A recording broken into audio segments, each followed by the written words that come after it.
నిజామాబాద్ జిల్లా దర్పల్లి మండల కేంద్రంలో శ్రీరామ పూజిత అక్షంతల వితరణ కార్యక్రమం కన్నుల పండగగా నిర్వహించారు. అంగడి బజార్లో గల శ్రీ లక్ష్మీ నరసింహస్వామి మందిరం నుండి శ్రీరామ పూజిత అక్షంతలు కులాల వారీగా డప్పు వాయిద్యాలు వాయిస్తూ మహిళలు మంగళహారతులు పట్టుకొని జై శ్రీరామ్ జై జై శ్రీరామ్ అంటూ నినాదాలు చేస్తూ భక్తి పాటలు పాడుతూ గడప గడపకు వెళ్లి శ్రీరామ పూజిత అక్షంతలను వితరణ చేశారు. కార్యక్రమంలో అన్ని కులాల ప్రజలు, యువకులు, మహిళలు తదితరులు పాల్గొన్నారు. बोलो हनुमान के जय श्री राम जय श्री राम जय श्री राम जय श्री राम।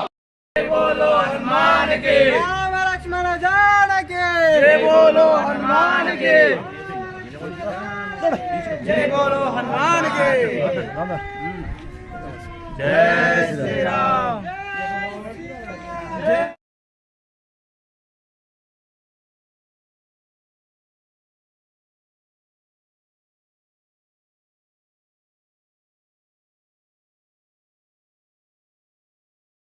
जय राम जय राम जय जय राम मैडम है।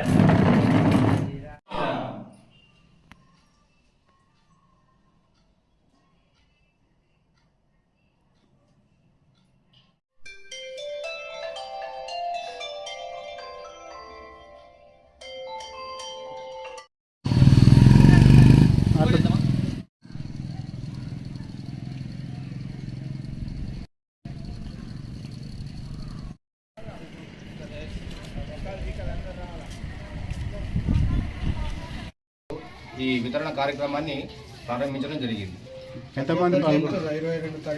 ప్రతి ఒక్కరికి కూడా అయోధ్య రామ మందిరంలో మన రాముని ప్రాణ ప్రతిష్టాపన జనవరి 22వ తారీఖున ప్రారంభం కాబోతుంది. కావున ప్రతి ఒక్కరూ మన హిందూ దేవాలయాల్లోకి విచ్చేసి ఆ మహత్తర కార్యక్రమాన్ని వీక్షించగలరని మేము విన్నవించుకుంటున్నాము. ప్రజల నుండి అద్భుతమైన స్పందన ఉంది. ప్రతి ఒక్కరు కూడా మేము ఇచ్చినటువంటి అక్షింతలని చాలా బ్రహ్మాండంగా, చాలా భక్తి శ్రద్ధలతో తీసుకోవడం జరిగింది. జై శ్రీరామ్. ఈరోజు దర్పల్లి గ్రామంలో ప్రొద్దున 7 గంటల నుండి అయోధ్య నుంచి వచ్చిన అక్షంతన పంపిణీ జరుగుతుంది. ఇప్పటివరకు మేము ఒక 100 కుటుంబాలకు అయోధ్య అక్షంతలు పంపిణీ చేయడం జరిగింది.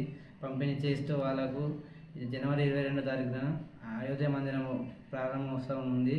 కాబట్టి ఆ రోజు సాయంత్రం 5 గంటలకు అందరూ ప్రతి ఇంట్లో 5 దీపాలు వెలిగించుకోవాలని, దీపావళిలాగా ఆ రోజు చేసుకోవాలని ప్రతి ఒక్కరికి చెప్పడం జరిగింది.